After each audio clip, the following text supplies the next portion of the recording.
Chapter 36. The Glory and the Dream. On the morning when the final results of all the examinations were to be posted on the bulletin board at Queen's, Anne and Jane walked down the street together. Jane was smiling and happy. Examinations were over, and she was comfortably sure that she had made a pass at least. Further considerations troubled Jane not at all. She had no soaring ambitions and consequently was not affected with the unrest attendant thereon. For we pay a price for everything we get or take in this world. And although ambitions are all well worth having, they are not to be cheaply won, but exact their dues of work and self-denial, anxiety, and discouragement. Anne was pale and quiet. In 10 more minutes, she would know who had won the medal and who the Avery. Beyond those 10 minutes, there did not seem just then to be anything worth called time. "Of course you'll win one of them anyhow," said Jane, who couldn't understand how the faculty could be so unfair as to order it otherwise. "I have not hope of the Avery," said Anne. "Everybody says Emily Clay will win it, and I'm not going to march up to that bulletin board and look at it before everybody. I haven't the moral courage. I'm going straight to the girls' dressing room. You must read the announcements and then come tell me, Jane, and I implore you in the name of our old friendship to do it as quickly as possible. If I have failed, just say so, without trying to break it gently.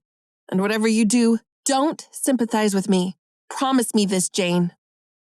Jane promised solemnly. But as it happened, there was no necessity for such a promise.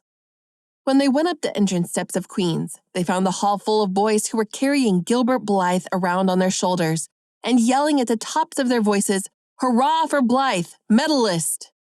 For a moment, Anne felt one sickening pang of defeat and disappointment. So she had failed and Gilbert had won. Well, Matthew would be sorry. He had been so sure she would win. And then, somebody called out, "3 cheers for Miss Shirley, winner of the Avery." "Oh, Anne!" gasped Jane, as they fled to the girls' dressing room amid hearty cheers. "Oh, Anne, I'm so proud! Isn't it splendid?" And then the girls were around them, and Anne was the center of a laughing, congratulating group. Her shoulders were thumped and her hands shaken vigorously. She was pushed and pulled and hugged, and among it all, she managed to whisper to Jane, "Oh, won't Matthew and Marilla be pleased? I must write the news home right away." Commencement was the next important happening. The exercises were held in the big assembly hall of the academy. Addresses were given, essays read, songs sung, the public award of diplomas, prizes, and medals made. Matthew and Marilla were there, with eyes and ears only for one student on the platform, a tall girl in pale green, with faintly flushed cheeks and starry eyes, who read the best essay and was pointed out and whispered about as the Avery winner.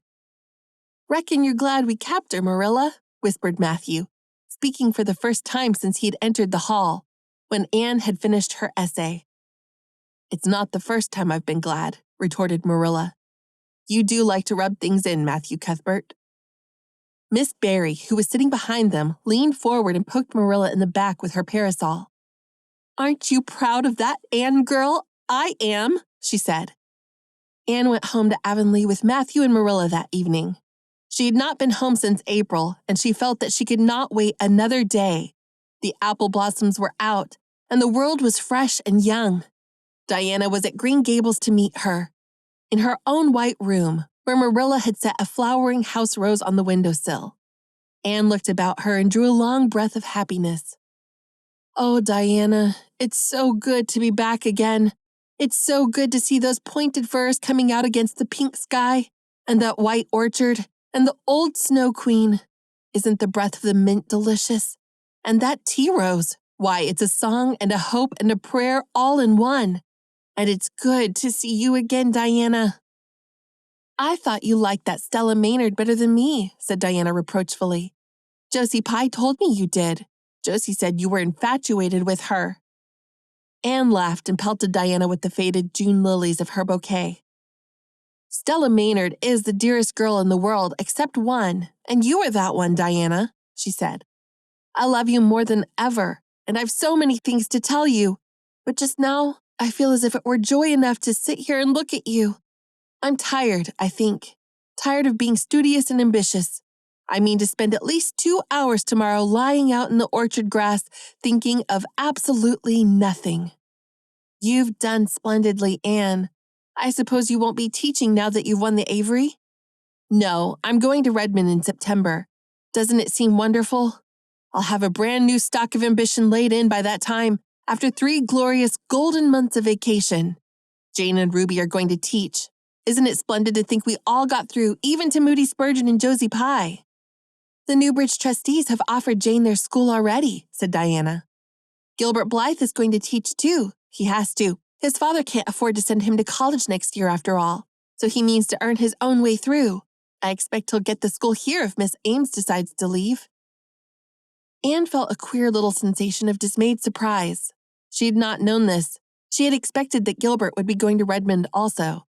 What would she do without their inspiring rivalry?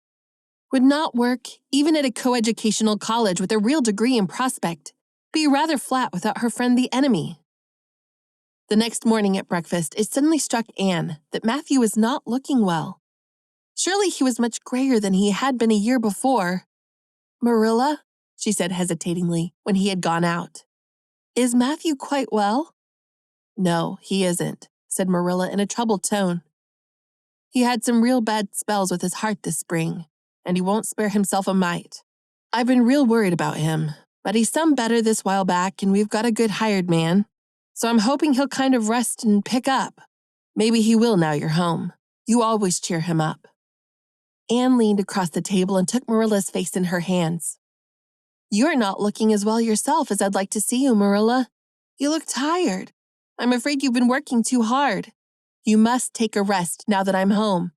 I'm just going to take this one day off to visit all the dear old spots and hunt up my old dreams, and then it will be your turn to be lazy while I do the work. Marilla smiled affectionately at her girl. It's not the work, it's my head.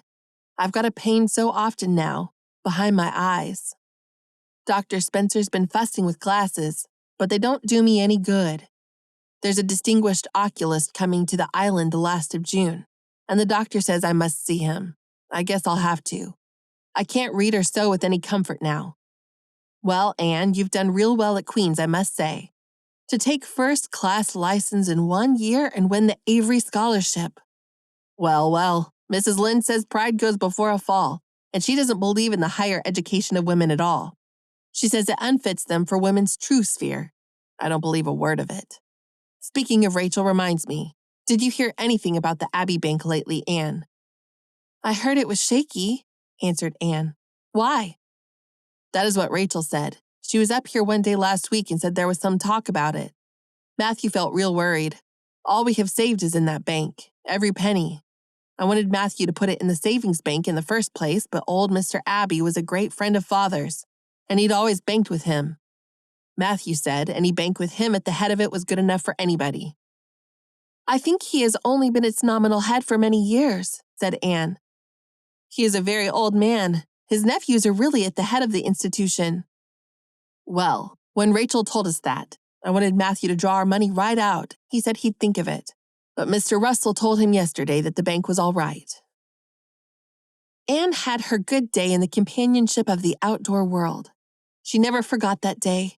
It was so bright and golden and fair, so free from shadow, so lavish of blossom. Anne spent some of its rich hours in the orchard. She went to the Dryad's Bubble and Willowmere and Violet Vale. She called at the manse and had a satisfying talk with Mrs. Allen. And finally, in the evening, she went with Matthew for the cows, through Lover's Lane to the back pasture. The woods were all gloried through with sunset, and the warm splendor of it streamed down through the hill gaps in the west. Matthew walked slowly with bent head.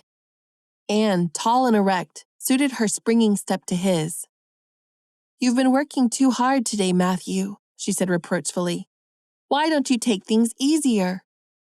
Well now, I can't seem to, said Matthew, as he opened the yard gate to let the cows through. It's only that I'm getting old, Anne, and keep forgetting it. Well, I've always worked pretty hard, and I'd rather drop in harness. If I had been the boy you sent for, said Anne wistfully, I'd be able to help you so much now and spare you in 100 ways.